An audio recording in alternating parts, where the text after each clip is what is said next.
Welcome to Taste of Truth Tuesdays, where we'll be serving up bite-sized conversations on all things fitness, nutrition, mindset, and spirituality. So grab your headphones and get ready to taste the truth with us every Tuesday. Subscribe now on your favorite podcast platform because every bite counts.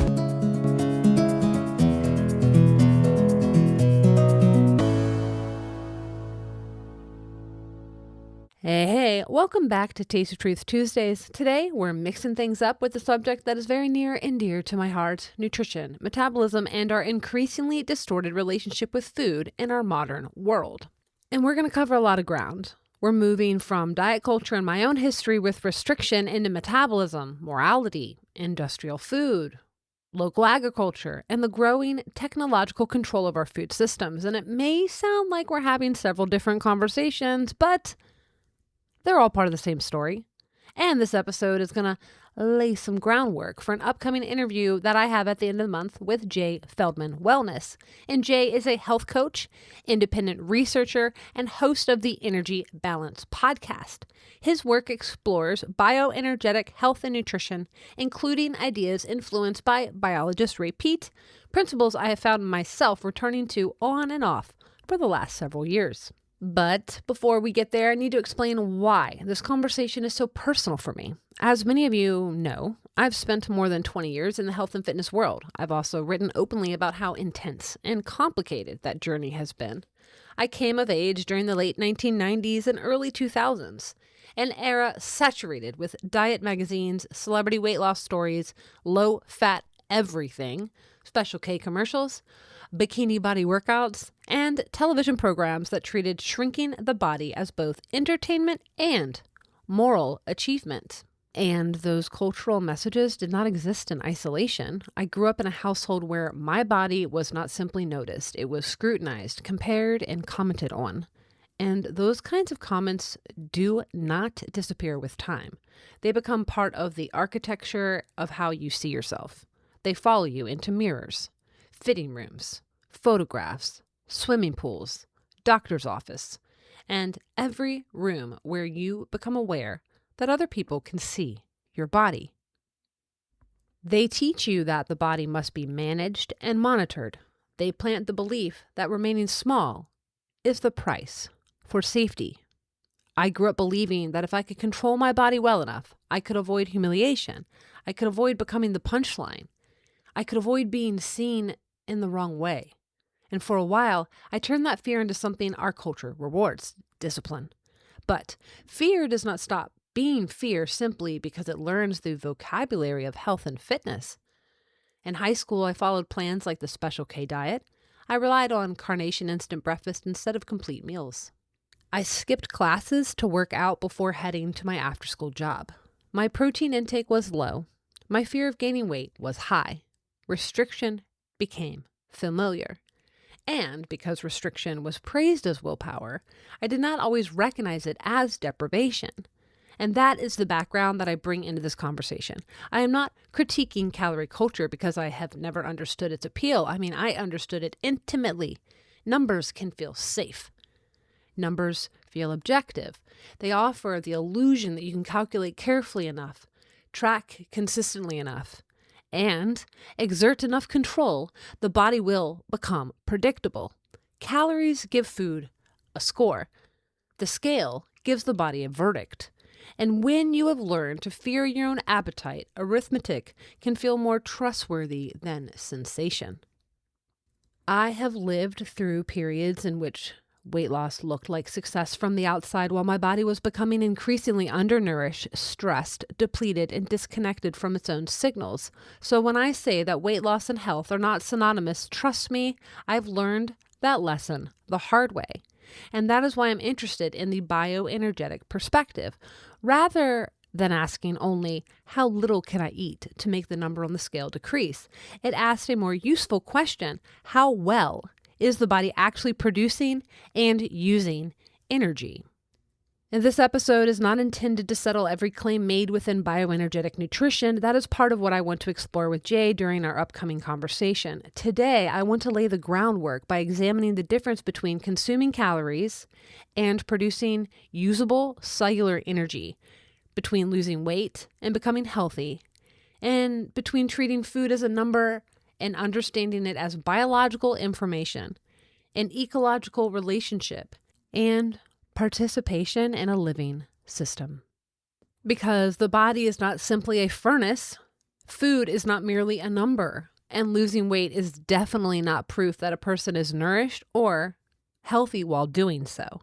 Modern nutrition has flattened food into this arithmetic while removing almost everything that makes it meaningful.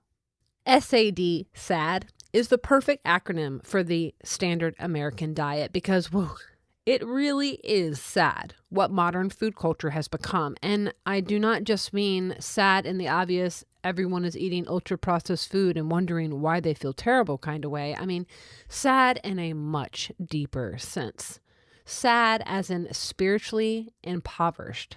Sad as in disconnected from land, animals, seasons, labor, gratitude, death, and actual nourishment.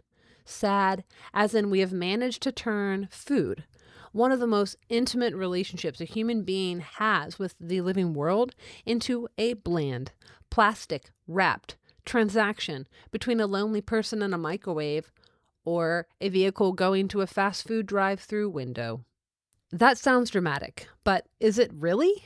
We live in a culture that calls ultra-processed food quote-unquote good enough, celebrates weight loss regardless of how it's achieved, and treats anyone who questions that framework as judgmental, elitist, or unnecessarily intense.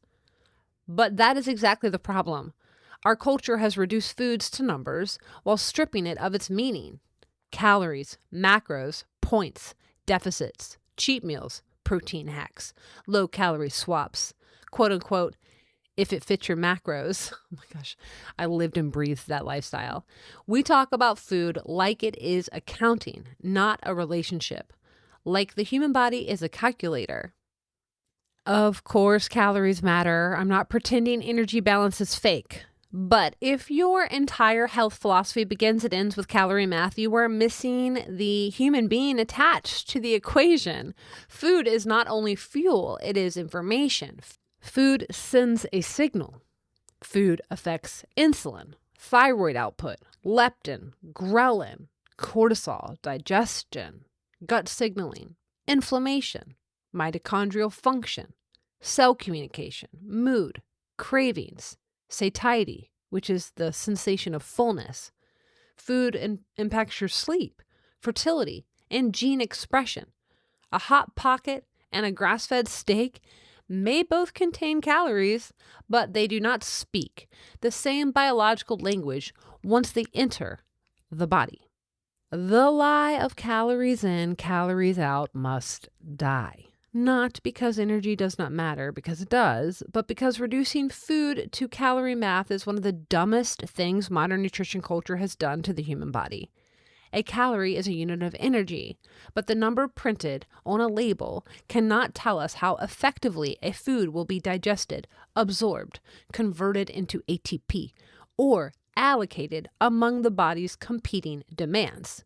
That process requires minerals, vitamins, enzymes, hormones, functioning mitochondria, adequate protein, and a body that is not constantly underfed, inflamed, stressed, or depleted. And this is where the just eat less crowd loses the plot. Most people are not building truly nutrient-dense meals, even when they think they are. They might be tracking protein, counting calories, or hitting some macro target while still missing the deeper nourishment their body needs to actually turn food into energy. If someone is living on refined grains, muscle meats only, no seafood, low mineral intake, low variety in general, and almost no traditional foods, they can be hitting their calories, quote unquote, while still undersupplying some of the micronutrients and cofactors involved in energy metabolism, tissue repair, and hormonal function. But producing energy is only part of the story. The body must also decide where that energy goes. Mitochondrial psychobiologist Martin Picard and his colleagues have proposed an emerging framework called the energy constraint model. Their central idea is that the body operates with a limited but dynamic energy budget that must continually be allocated across cells, organs, systems, and behaviors. Everything costs energy. Neurons firing cost energy. Producing proteins cost energy. Mounting an immune response cost energy. That's right. Digestion, movement, cognition. Your brain uses so much energy. Reproduction, tissue repair, and communication between cells all carry energetic cost. Nothing is free in biology. Podcast listeners, in the show blog, there is a graphic that breaks this framework down, the limited dynamic energy budget. In their framework, the body's energetic demands can be divided into three broad categories: vital functions, stress responses, and growth, maintenance, and repair. At the base are the vital functions necessary to sustain life in the immediate term: breathing, heart activity, brain function, membrane potential, ion exchange, and basic metabolism. These processes receive priority because they are necessary for survival over minutes, hours, and days. The next category includes stress-related demands. So exercise is a stressor.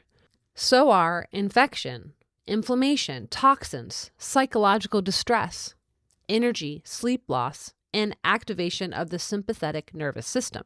All of these require the body to spend energy responding and adapting.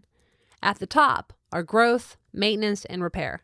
These processes may not be essential for surviving the next several minutes, but they are essential for healing, resilience, muscle maintenance, reproduction, cognition, motivation, vitality, and long-term health. So when the body's total demands become difficult to sustain, energy is not distributed evenly. More urgent, vital, and stress-related processes may be prioritized while investment in growth, maintenance, and repair becomes compromised. So in other words, the body may preserve what is necessary to keep you alive while reducing what is available to help you recover, reproduce, think clearly, maintain muscle, or feel fully alive. This does not mean these higher functions simply switch off in like a rigid order. It means the body makes trade-offs and duration matters. Not every stressor is harmful. Exercise itself temporarily redirects energy, but when it is appropriately dosed and followed by sufficient nourishment, sleep, and recovery, the body can adapt and become more resilient. I'm going to pause here on the blog. Advice I gave my clients all the time is that sleep and nutrition must come first before a workout. I was always reminding them that exercise is a stressor. Yes, it helps you feel better. Yes, it can help like totally boost your mood, but you have to be fueling efficiently, and most people would be skipping their pre and post workout meals or snacks, or skipping sleep, or also wanting to train back-to-back days and not applying adequate recovery. Anyways, back to the article. So the deeper problem is that stress becomes excessive, chronic, or inescapable. When energetic demands continue for weeks, months, or years, and whether that's from illness, infection, psychological stress, like a bad roommate, bad marriage, maybe a long-term injury, brain injury, herniated disc, or something more like overtraining, sleep disruption, undereating, or a combination of many of these pressures, the body may repeatedly postpone the repair work that was supposed to happen later. This framework helps explain why someone can technically be eating enough calories or even losing weight successfully while experiencing fatigue, poor recovery, low libido, disrupted cycles, reduced motivation, brain fog, loss of muscle, or declining resilience. It does not mean that every one of those symptoms has a single energetic cause, but it gives us a much richer way of understanding health than simply asking whether someone stayed within a calorie target. The body is not failing to obey an equation. It is adapting to competing demands. Nutrient status is only one part of this energetic landscape, but it is an important one. The body's ability to produce, allocate, and use energy is also shaped by sleep, illness, stress, activity, mitochondrial function, recovery, and the cumulative demands being placed upon it. And this is why vitamins and minerals matter so much. They're not just little bonus points sprinkled on top of a diet, y'all. They are the part of the machinery that turns food into usable energy. They help build hormones and neurotransmitters, repair tissue, maintain immune function, support the liver, regulate the nervous system, and keep the organs doing their jobs. Or said more simply, macronutrients burn on the flame of micronutrients. And that is the part that calorie math misses. A Hot Pocket and a minerally rich, protein-rich, whole food meal both contain calories, but they do not offer the body the same tools. One delivers energy potentially wrapped in industrial convenience. The other provides the raw materials the body needs to actually build, repair, signal, regulate, and produce real cellular energy. So when people say, quote unquote, it's just calories in, calories out, bro, trust me, bro, what I hear is a worldview that has confused potential with function. A body is not helped by potential alone. It needs conversion. It needs nourishment. It needs signal. It needs minerals, proteins, fats, carbs, vitamins, salt, sunlight, rest, and rhythm. Food is not just a number entering a furnace. Food is a set of instructions entering a living system. And if the instructions are poor, incomplete, synthetic, depleted, or chaotic, the body will respond accordingly. And this is where that lazy appeal to thermodynamics becomes almost comical. Yes, the law of thermodynamics exists. Congratulations! But the human body is not a closed metal box in a lab. It is living, adaptive, self-regulating organism. Inputs change the outputs. Food changes appetite, energy expenditure, hormones, cravings, sleep, mood, metabolic rate, and behavior. The calories outside is not fixed. It responds to the quality, timing, and composition of what we eat. Rupert Sheldrake has criticized the way modern science can harden living systems into dead mechanistic models. And that critique fits here. The calorie model treats the body like a machine, but we are not machines. We are organisms. Food is not merely burned. It is received, interpreted, metabolized, stored, signaled, and woven into the body. So yes, calories matter, but calories in, calories out as a complete theory of health is basically nutritional kindergarten, and it's time to grow out of that. But calorie reductionism is only one way modern food culture disconnects us from the complexity of nourishment. We also have a tendency to turn eating into a moral identity. Foods become clean or dirty, virtuous or shameful. Diets promise not only better health, but innocence, a way to eat without exploitation, suffering, contradiction, or death. And I understand the appeal of that promise because I lived inside of it. I was vegetarian for years. At the time, I genuinely believed that it was both the healthier and more ethical choice. I cared about animals, and I still do deeply. I did not want to participate in harm if I could avoid it, but eventually, health-wise, vegetarianism stopped working for me. My body was not thriving. Practitioners I trusted encouraged me to reconsider whether I was receiving enough protein and nourishment, and over time, I began incorporating animal foods again. That transition gradually led me towards a more pro-metabolic ancestral approach to food. And I'm not as critical of vegetarianism as I am of veganism because vegetarian diets can still include many traditional, deeply nourishing foods like eggs, butter, cheese, milk, yogurt, cream, and honey. These foods can still connect us to animals, farms, fermentation, older foodways, and the forms of nourishment on which human communities have relied for generations. Veganism is different. And I understand the moral impulse behind it, but modern veganism often depends heavily on very industrial food system it imagines itself resisting. It often depends on these global supply chains, fortified products, industrial monocrops like soy, protein isolates, seed oils, and laboratory-like replacements for foods that once became directly from local land, animals, kitchens, and communities. That does not describe every vegan meal or every person who avoids animal foods, but veganism as a widely accessible modern lifestyle has been made possible in large part by the industrialization and globalization of food.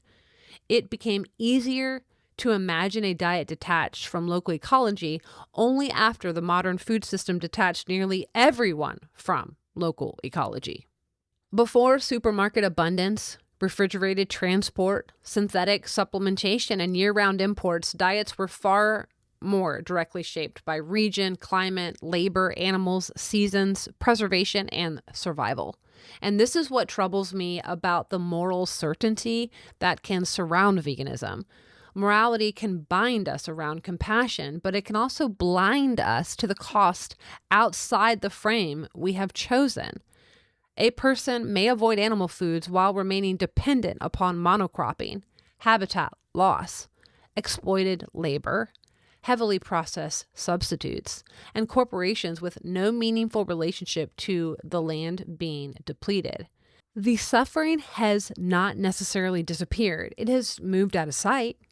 An ethical identity can become so focused on the visible animal that it loses sight of the soil, insects, wildlife, farmers, rural communities, and the ecological relationships required to sustain human life. And this is why I keep thinking about survival programs like Alone. You do not typically see people in these genuine survival conditions adhering to a rigid dietary identity made possible by modern abundance. They will eat the carbohydrates they gather. They fish, hunt, forage, trap, and preserve whatever food the environment makes available. And a television program does not settle the ethical debate, but it does expose how much our modern food identities depend upon stability, infrastructure, supplements, supermarkets, and global abundance. Most of us have no idea what we would actually eat if these things, the supermarkets, refrigeration, restaurants, and the global supply chains disappeared. It is easy to construct an identity around dietary purity while standing beneath fluorescent lights in a store containing food from every climate on Earth. Survival has a way of stripping ideology down to appetite, ecology, and availability. The point I'm trying to make here is the deeper problem is not simply meat. It is our total disconnection from food itself. The standard American diet is not built around reverence.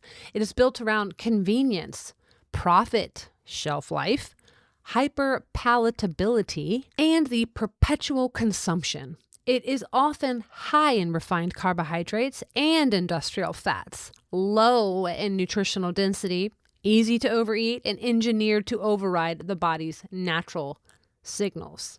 It keeps people fed, but not nourished, full, but not satisfied, stimulated, but depleted. I do not blame meat itself for the sickness of our modern food culture. I blame the collapse of the small and local food systems.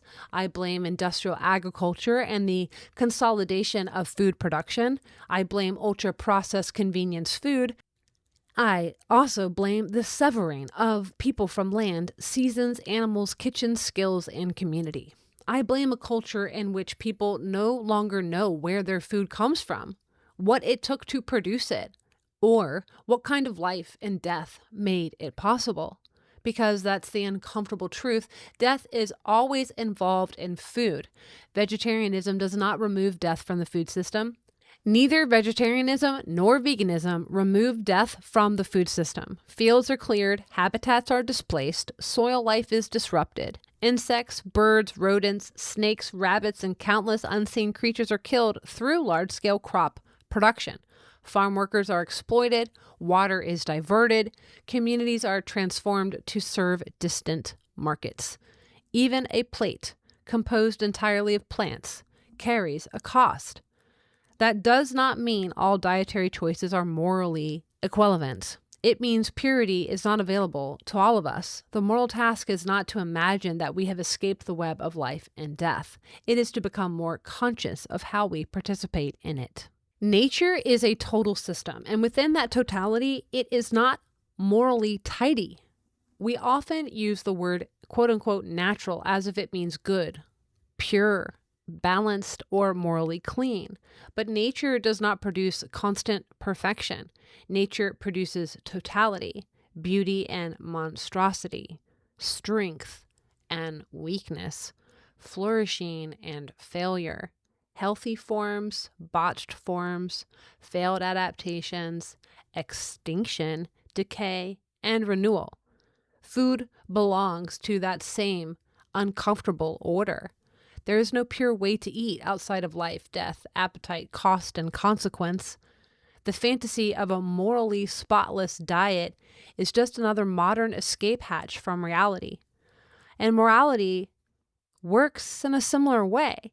It's not merely a list of rules imposed from above. It is an energy management system. It curbs violence, lust, greed, vengeance, ambition, and appetite so a group can maintain some version of peace. Morality contains the passions so they do not destroy the social body. At both the personal and social level, morality determines which appetites may be expressed, which must be restrained, and which costs remain visible.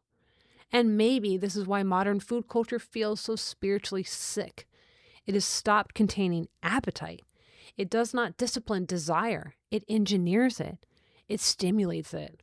It tells us we can eat industrial, manufactured, hyper-palatable food and reduce the whole thing to calorie math as if the body is not receiving signals, adapting, craving, storing, resisting, inflaming, and remembering. Food is energy, yes, but not in that dead mechanical sense. Food is energy moving through a living, moral, and biological system. And this is why, quote unquote, calories in, calories out feels so thin. It treats food as if it enters a furnace, but food enters a body, and bodies are not furnaces. Bodies are fields of signal, memory, hunger, restraint, ancestry, hormone, and meaning. I completely understand the discomfort around eating conscious animals. I have read so many stories of first-time farmers who raise animals with love and then struggle deeply when it comes time for slaughter. But that pain, it means something, and I respect it. Honestly, I trust that pain more than the numbness of the average grocery store shopper tossing factory farm meat into a cart with no thought at all. The pain shows there is still reverence there, and maybe that is what we have lost most. We have been removed from the reality of our food for so long that we tend to swing between two false extremes. On one side, we sentimentalize animals from a distance and pretend we can opt out of the death cycle entirely. On the other hand, we consume without thought, without gratitude, without responsibility, and without even a pause, and both are forms of disconnection. The more honest path, at least for me, is not pretending death can be removed from food. It is learning how to approach food with more gratitude, humility, and responsibility. And that means caring about how animals are raised. It means caring about the soil. It means caring about farmers. And it means caring about local food systems. It means asking whether our food builds health or slowly drains it from us. It means understanding that cheap food often has hidden cost, paid somewhere else by animals, by land, by the farm workers, by our own bodies, by our children, and by our communities. And yes, that also means having higher standards. I am tired of the cultural pressure to pretend that all food choices are basically the same as long as the calories work out. They are not. A calorie deficit may lead to weight loss, but weight loss is not the same as nourishment. You can lose weight while eating foods that do very little to support your metabolism, hormones, digestion, mood, or long-term health. You can shrink a body while starving it of what it actually needs. Real nourishment asks more of us. It asks us to pay attention. It asks us to recover old skills, to cook, to preserve, to source better when we can, and to know the difference between food shaped by land and animals, microbes, seasons, and human hands, and food assembled in a factory to survive for months in a freezer. And this is where food becomes spiritual for me.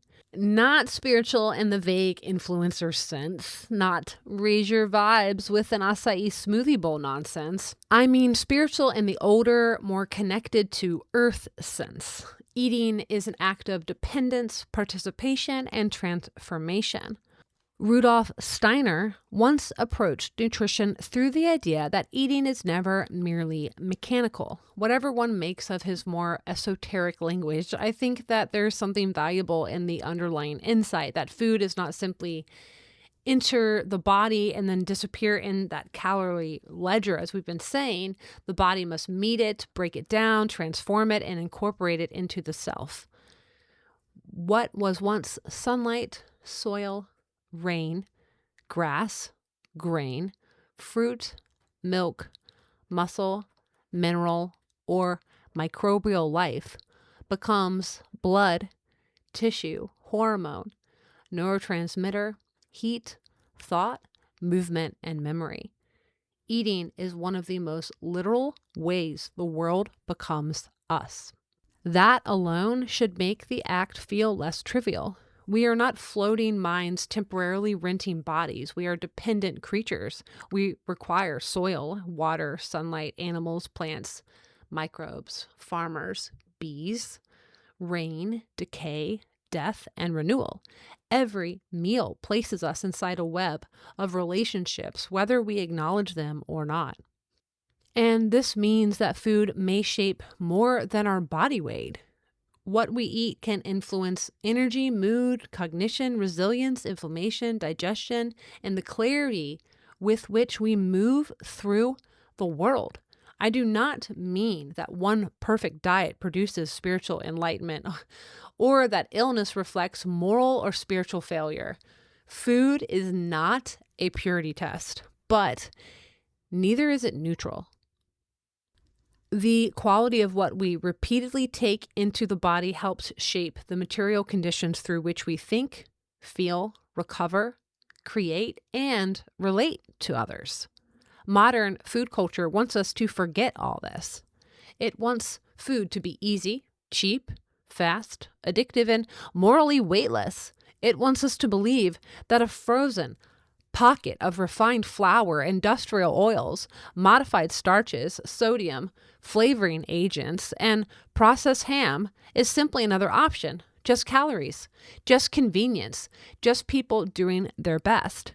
But I do not believe, quote unquote, doing our best means lowering our standards until nothing matters.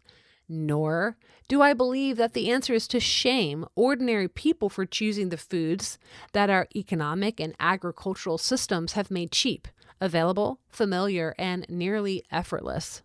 It is easy to preach ancestral nourishment from a well-stocked kitchen. A serious food ethic must also account for price, time, disability, geography, cooking knowledge, working conditions, and access. Reverence that only the wealthy can afford is not reverence. And this does not mean pretending a Hot Pocket and a nutrient-dense meal are biologically or spiritually interchangeable, because they are not. It means directing our anger beyond the individual shopper and toward a system that has made industrial convenience easier to obtain than genuine nourishment, and then taught us to call that arrangement freedom. But reverence cannot remain an individual lifestyle choice. Our relationship with food is shaped by the systems surrounding us. What is available, what is affordable, what is subsidized, what is processed, what is imported, and what people realistically have time and energy to prepare. It is one thing to tell people to eat closer to the land. It is another to live inside an economy that has made industrial food cheaper, faster, and more accessible than the local nutrient-dense food we claim to value. So this is not only a question of personal responsibility, it is also a question of access, power, and who controls the conditions under which nourishment is produced and distributed. As of May 2026, grocery prices were 2.7% higher than they had been 1 year earlier. Fruits and vegetables were up 6.1%. Food away from home was up 3.5%. Meanwhile, overall energy prices had risen 23.5% over the same period. These increases are layered on top of years of compounding inflation that shape what families can realistically put on the table. And at the same time, the infrastructure surrounding American agriculture is becoming increasingly centralized and digitized. In February 2026, the USDA announced its quote-unquote One Farmer, One File initiative, which is intended to create a single record following each farmer across the Farm Service Agency, Natural Resources Conservation Service, and Risk Management Agency. The department says the system will reduce duplicated paperwork, retire outdated technology, and improve program delivery, and will be completed in 2028. Then, on April 22nd, the USDA and Palantir Technologies announced a $300 billion multi-year blanket purchase agreement supporting the initiative and the National Farm Security Action Plan. We have a quote, "Protecting America's farmland is protecting America itself, and this work gives USDA the visibility and speed needed to safeguard our food supply," said the USDA Chief Information Officer, Sam Berry. The government presents this as modernization, faster services, stronger cybersecurity, reduced fraud, better disaster response, sure, and greater protection of American farmland and the food supply. And some of those goals, it all sounds understandable. Farmers should not have to enter the same information into a dozen broken government systems. If you've worked or experienced the DoD in any way, you know it's slow and terrible. Disaster assistance should not be trapped behind this obsolete technology. Modernization is not inherently sinister, but neither is it irrational to ask questions when enormous amounts of agricultural information are consolidated through a company deeply involved in defense, intelligence, surveillance, and government analytics. Who controls the data? Who is permitted to access it? How is that access audited? Can information gathered for one purpose later be used for another? What happens when one private contractor becomes embedded deeply enough into public infrastructure that removing it becomes nearly impossible? How are farmers protected from political misuse, commercial exploitation, cybersecurity failures, or policies imposed by people who understand data models far better than they understand soil, weather, livestock, and living ecosystems? Food is not merely another sector to be optimized. Agriculture is biological, regional, unpredictable, and rooted in relationships that cannot be fully represented on a dashboard. Technology may assist farmers. Data may make government programs more efficient, but efficiency and resiliency, they're not the same thing. And greater visibility from the top does not automatically create greater security on the ground. A resilient food system requires more than centralized information. It requires independent farmers, healthy soil, regional processing facilities, seed diversity, local knowledge, accessible markets, functioning supply chains. It requires people who know how to grow something, preserve something, cook, and recognize nourishment before a corporation packages and markets it back to them. And that is why the spiritual, biological, economic, and political dimensions of food cannot be separated. The same reductionist worldview that treats the body as a furnace can treat the farm as a data point. The same culture that reduces nourishment to calories can reduce agriculture to output. The same system that tells us that a calorie is a calorie can tell us that control is merely efficiency and dependence is merely convenience. And I reject both forms of reductionism. A body is not a furnace to be calculated. A farm is not a monocrop to be optimized or a data file to be controlled. And food is not merely fuel, inventory, content, or data. It is soil transformed by sunlight. It is water, labor, death, digestion, memory, culture, and life passing into life. To control food is to touch the most intimate point of contact between the individual body, the community, and the living world. So the question is no longer only whether we can eat without forgetting. It is whether we can remember soon enough to reclaim some agency over what feeds us. And that's all I have for you today, folks. Thank you so much for listening and making it to the end. Be sure to give a like, leave me a comment, let me know your thoughts. If you're listening on Spotify or Apple, make sure to rate this podcast 5-star, nothing below. If you're on YouTube, leave me some love, subscribe, give me a like. You know what to do. And until next time, stay curious, embrace skepticism, and keep tuning in. Have a good one.